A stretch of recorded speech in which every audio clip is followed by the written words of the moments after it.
Hey, Tom. How's it going? I've never actually gone into someone's house where the entire house becomes the smoker. This was the Yellow State campaign. There's people from all over Canada are against Site C. If you look upstream, you see some of the beauty is still in place. If you look downstream, you see where they're building the dam. They're destroying some of BC's best wildlife habitat, all for greed, corporate greed.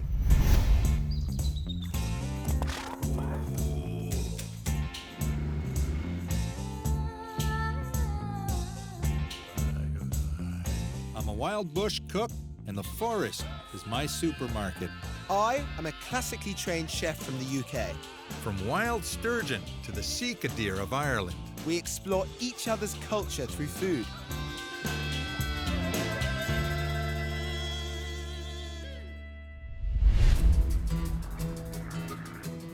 I'm flying up the Peace Valley in northeastern BC, a region also known as Treaty 8. I'm getting an aerial view of the flood zone and damage caused by the construction of BC Hydro's Site C Dam. With two dams just upstream, the province has already flooded massive amounts of prime lands and habitat and created Williston Reservoir, the 7th largest reservoir in the world. Site C will flood another 85-kilometer stretch of the Peace River. Many locals doubt that the power is even needed.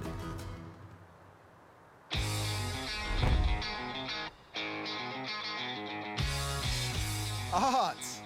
Hey, good to see you, man. Private planes now, smart clothes. Private plane, I was cramped.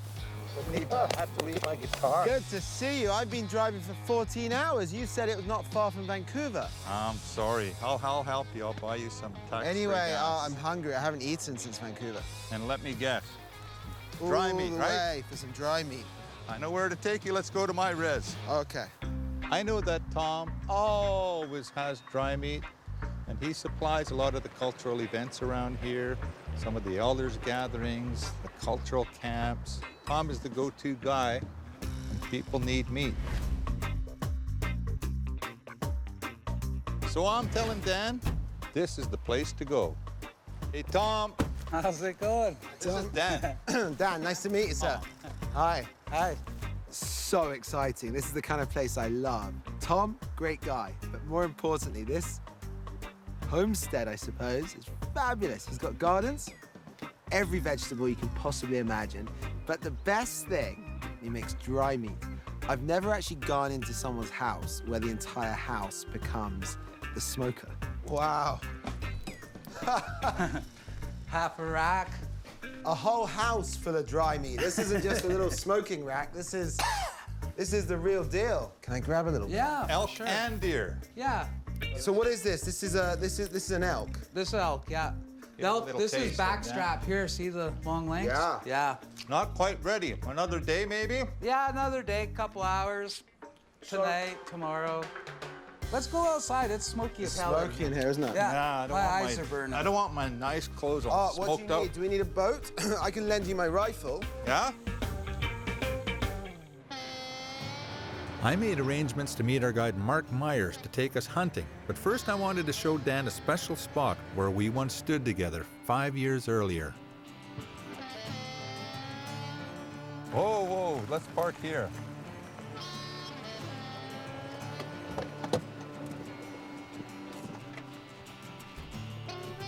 This is the spot I brought you to 5 years ago. We stood here on the edge and looked down. Oh, yeah. I remember. This is the viewpoint that we had a demonstration about 3 years ago. And there was a bunch of us simply drumming here and holding flags. It was a very peaceful protest. BC Hydro security boats were below us. They were flying above us. They had their telescopes out. They were taking photos of us. Imagine people being intimidated by prayer songs, being afraid of little kids and adults and elders drumming on a hilltop. But I noticed a road, all the the industrial traffic coming down here. I mean, it's coming now. It's so loud. Yeah, there's equipment there, new roads Yeah. in. Little top of that hilltop is missing. So it's looking a little different. That's because that project has been approved. This is a picture of contrast. If you look upstream, you see some of the beauty is still in place. If you look downstream, you see the construction site where they're building the dam. The Site C dam it's has all been set to go through now. legally. It's been approved. Oh my whatever God. legally means these days. I try and be real with all these environmental issues. I try and not get sucked in by any fake news from both sides. But on this particular issue, it's bad. And this will all be lost. You want to have a closer look where the dam is going to be? There's a nice viewpoint there I can show you. I would love to see that. Yeah, I got permission from Esther to go And have a the look. sad thing is, this might be the last time I get to see it. Let's go. We ended up burning too much daylight, so Dan and I got up the next morning and headed to the Boone Ranch for coffee with Ken Boone and our guide Mark. The planned flood zone almost reaches the Boone's front door.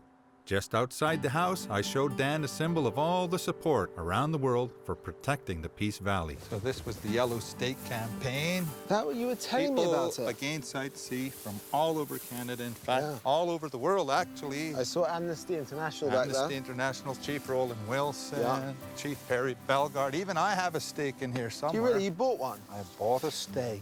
Well done, sir. Even old Harry Ford has one in here. Indiana Jones? No, Harry Ford from Beaver Lodge. Oh, Harry from the guy that I'm... Oh, my God. I thought you meant Indiana Jones. Hey, Art. Hey, Dan. Hi, morning. Art, Morning, gentlemen. Hey, good good morning. morning. Long time no see. Hi, I'm Dan. How are you, Hi, Dan? very well, sir. Very well.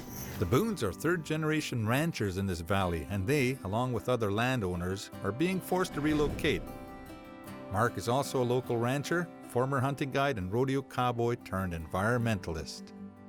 It's the devastating impacts to the valley, the loss of farmland, the environmental impacts from this project are enormous, and that was revealed in the joint review panel, the environmental hearings for the project. Does BC need this power? No, that's one of the sad things about all of this is we have a surplus of power, so we don't need Site C power now, and of course now with the renewables coming on that are, the price of them is plummeting, so we can do the renewables way cheaper than we could ever do Site C. So, And I have to say one thing, the greatest threat to BC's wildlife today is this mass extinction in the Peace River Valley. From a wildlife perspective, they're destroying some of BC's best wildlife habitat. Site C would have never got to square one if the federal government, under the present Liberal leader, hadn't signed off on the federal permits to allow Site C to proceed. All for crooked, corrupt federal and provincial corporations and government. Greed, corporate greed. The government doesn't care. If you're good, solid, salt-of-the-earth people, you better get the hell out of their way. And that's what's going on here. These poor people are getting evicted from their lands. Not that much different from what happened to us natives. Our guide here says he might be able to take us out to try and get a whitetail. Wow, that'd be great. We should do that before the flood. Yeah. It's getting late. A good day hunting is the best day ever. Yeah, You that's bet. very true. Cheers. Good to see you, Ken. okay, yeah, thanks for coming by. you Yeah, guys. thanks for the coffee. Yeah, oh Thanks. yeah, anytime. Thanks Yeah. for teaching me a bit more about Site C as well. Okay, and good luck, you guys. Cheers. Mark is such a good guide that he found an animal for us before we got there. He went ahead of us and scoped the area out and spotted a few deer. And so we were going to go on his riverboat. We didn't have to. There was a deer not too far from the highway, maybe 100 yards from the highway, right by the tree line. I don't want no gut shot.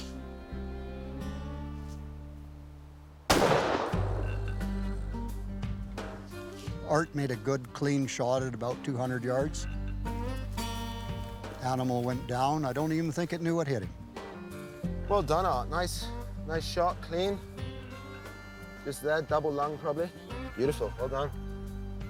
I don't like drawing attention and field dressing an animal and where anyone can see, so we drug it a little ways further into the woods and did our thing. Isn't it peculiar that we're in Art's territory?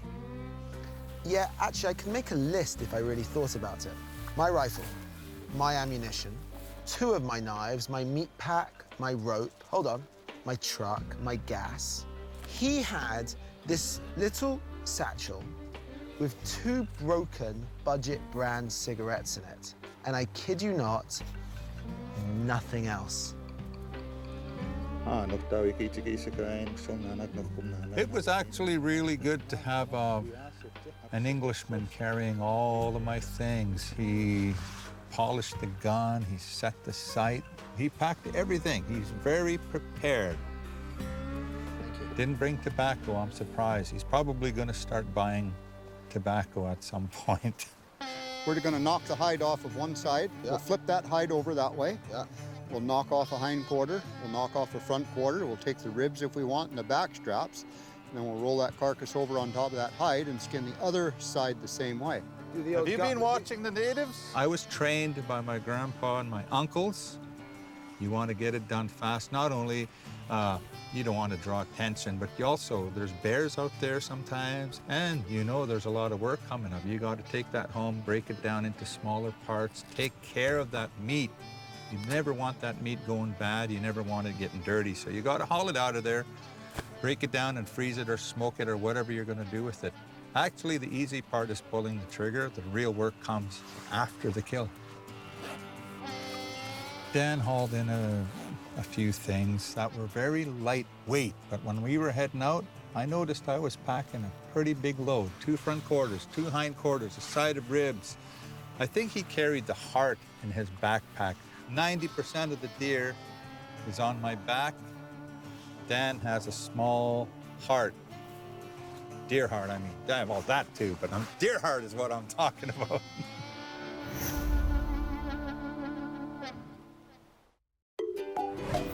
We're on the Bear Flat Campground. Used to be managed by Arlene and Ken Boone. This was an old bear crossing years ago. There's still plenty of signs of bear around here. And here's where we've also had a lot of anti-Site C protests, paddle for the peace, great big pancake breakfasts for all the people who helped. My plan for the meal, we've got a whole lot of deer meat, and I want to do it smokehouse style. We cook in big black pots. Everything gets thrown on diamond willows or alder leaves spread out, and you eat.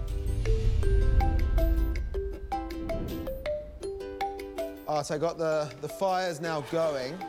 That's good. I did a walk, you know, a big sow, cinnamon sow with 2 cubs. Chased them up the tree. How far away? Oh, 100 yards away from here. Can I get you to give me a hand? Yeah, of course. Let me Go put put that your away. gun away. I've never seen a grizzly bear, and they scare the living hell out of me. So I got some slugs, keep them in the back pocket, a shotgun and slugs. It's not perfect, but it's better than throwing rocks, surely. I'm going to take an onion and crush her up. We're going to mince these onions very finely. For your barbecue sauce? Yeah, barbecue sauce. The barbecue sauce, I wanted to boil up some choke cherries, render them down, add a little bit of smoke flavor, so I added smoked paprika. Whoa! Then I just made a boo-boo. I added way too much smoked paprika. Yeah, but remember, it needs to be quite strong because it's going over a lot of meat, isn't it? Good. Put more honey.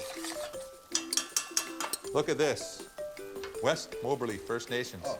They're doing their own honey right on the Boone Ranch. If you want to know when I'm happiest, if you want to know what my favorite food is, if you want to know my favorite dining experiences, it's this.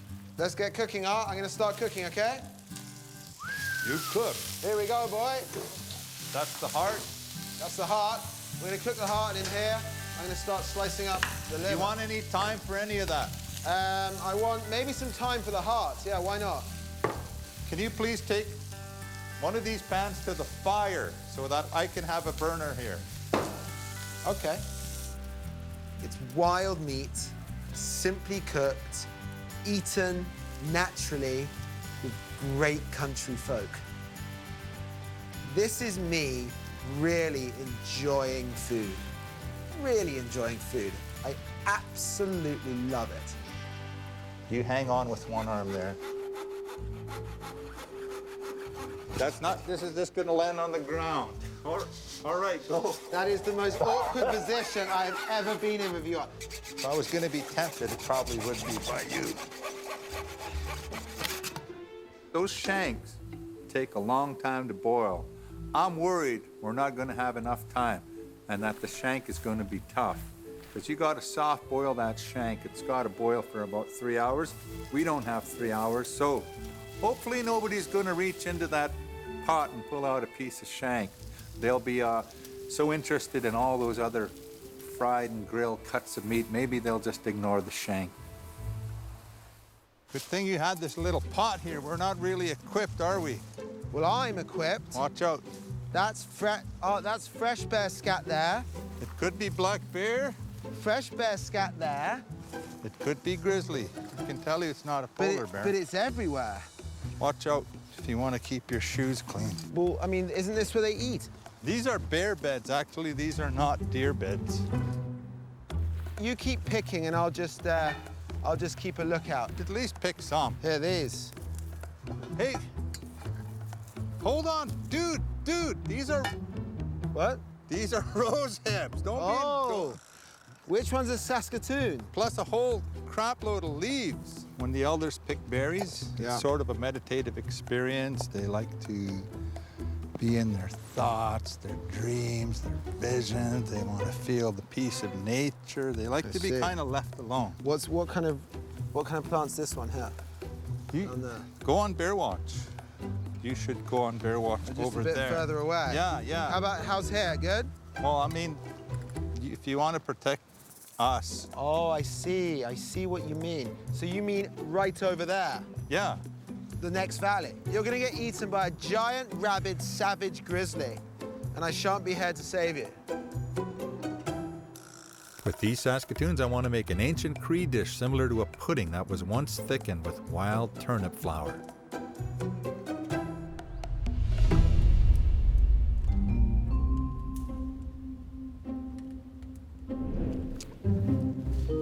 Wow, I'm so sorry. We're running a little late, is the truth. A little? Yeah, I know. There's some nice beans. Hello. Diane actually made the beans. All I did was warm it up. Here's some, what do you call this? Kosher salt or something? Kosher salt. Kosher? It's a pot of salt. All right, so we're doing this Agawan style, smokehouse style or campfire style. When we're out hunting, when you're on the run, we just eat on the ground. We spread all the willows or alder on the ground. Here we're using Saskatoon and chokecherry. Different cuts of meat. We've got rump, we've got deer ribs, we've got backstrap. And on the ribs, you can see this nice glaze as a chokecherry barbecue sauce.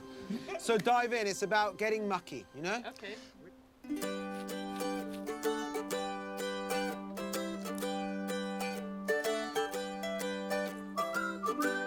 Diane, thank you for the beans. Thank you for all of this campfire stuff, for taking care of us. Really appreciate My it. pleasure. So, Mark, I noticed you went through your meal pretty damn fast. What was your favorite part of it?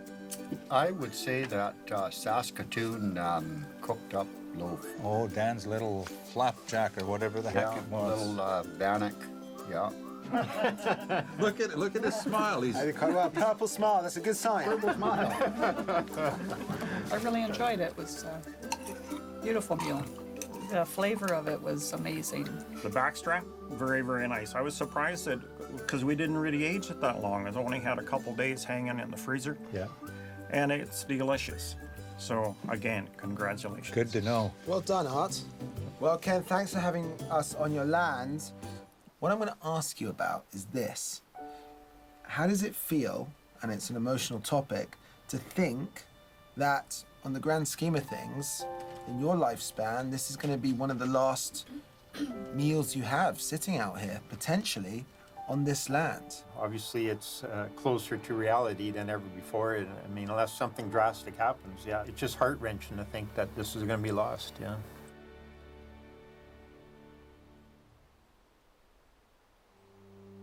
Forced relocation and destruction of watersheds that have fed people for thousands of years is a familiar story to Indigenous peoples.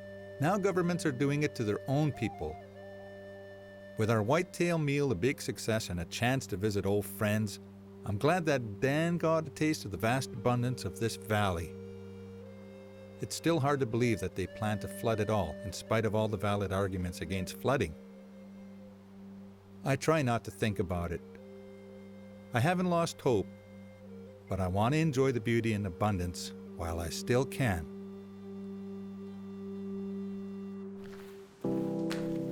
Come and help me load this up. It's raining like Come hell. on. Pass me those the stoves up, will you? Go. Last one. Next one. Thank you. Do you have room for this? I want you to I'm have gonna it. take it home for you. I want you to have it. I can have it? Yeah, you know it was my granny's, right? Yeah, your Cookham's pot. My Cookham's pot. I've seen you cooking that for 10 years. Oh, really? Are You sure you can use it? Really? Yeah, well, you made such a damn good bannock in there. I want you to have it. Hey, thank you, and I got a little something for you. It's more out of pity than anything, to be honest, but... Orange, so I don't lose So it. you don't lose it. Nice sharp hunting knife. Well, thank you very much. Hey? Hey? Good job cooking today, bud. It's fun, wasn't it? Let's roll on out, eh? Let's get out of here. I tell you, it's a long, long drive home. 14 or 15 hours in this rain, maybe a bit longer. Let's roll!